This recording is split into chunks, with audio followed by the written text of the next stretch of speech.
আসসালামু আলাইকুম ভিউয়ার্স, বন্ধুরা, আজ আমরা আছি ফুরফুরা দরবার শরীফ। এই যেটা দেখছেন দাদা হুজুর পীর রহমাতুল্লাহ আলাইহির রওজা। দাদা হুজুর পীর রহমাতুল্লাহ আলাইহির আশপাশে যেসব দোকানগুলো আছে সেগুলো আপনারা দেখছেন। বন্ধুরা, আজ আমরা ফুরফুরা শরীফে আছি।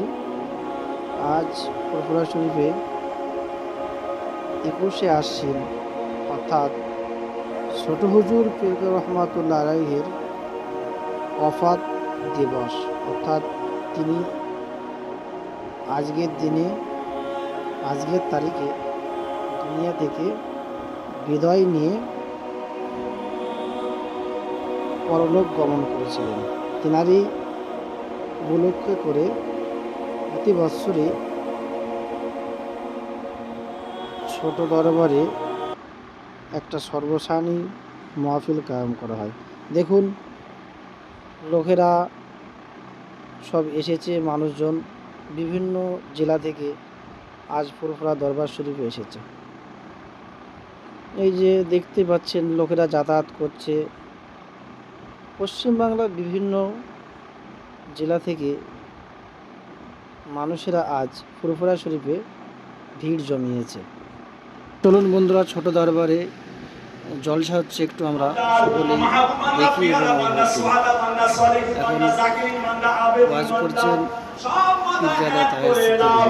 চলুন আমরা সকলে একটু মনোযোগ সহকারে জলসাটা শুনি। সকলে শেয়ার করবেন, কমেন্ট করবেন এবং জানাবেন ভিডিওটা কেমন হয়েছে। ফাতেমা যখন ফুরসাতের রাস্তা পার হবে, নবীরা মাথা হেঁটে হবে।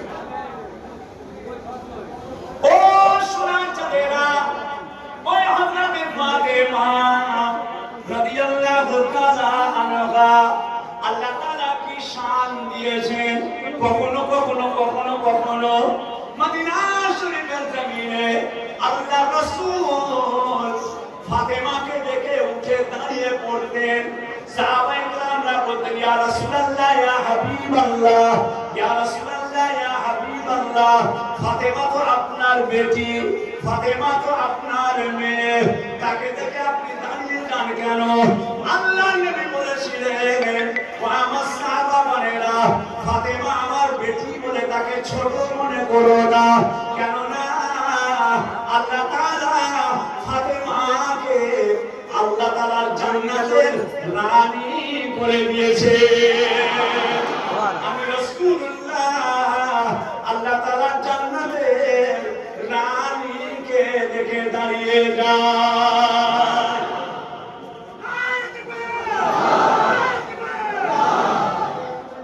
ফাতেমা, তোমার দরজা তুমি নবীর বেটি, আর আমি আয়েশা সিদ্দিকা, তোমার আব্বাজানের সাহাবা।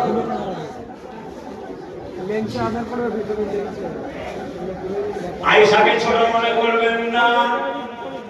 আমার নবী পাককে নিয়ে তামাম সৃষ্টি জগৎ খুশি, ফাতেমা বাপ পেয়ে খুশি, আয়েশা রাসূলকে পেয়ে খুশি, শুকনো খাজুর গাছের মুড়ি রাসূলকে পেয়ে খুশি।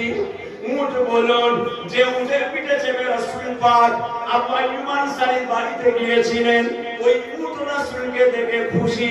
যে বোরাকের পিঠে চেপে আল্লাহর নবী মেরাজে গিয়েছিলেন, ওই উটটা রাসূলকে দেখে খুশি, রাসূলকে পেয়ে খুশি। এদিকে ফাতেমা খুশি। ও শুনে চাঁদেরা, আয়েশাকে ছোট মনে করো না, কেননা আয়েশার জন্য আমার আল্লাহ তাআলার কুরআন নাযিল হয়েছে। সুবহানাল্লাহ, আল্লাহু আকবার। আয়েশার জন্য কুরআন এসেছে। কুফারে কুরাইশ আমার নবী সম্পর্কে একটা বাজে কথা বলেছে। আমাদের আয়েশা সম্পর্কে কুফারে কুরাইশ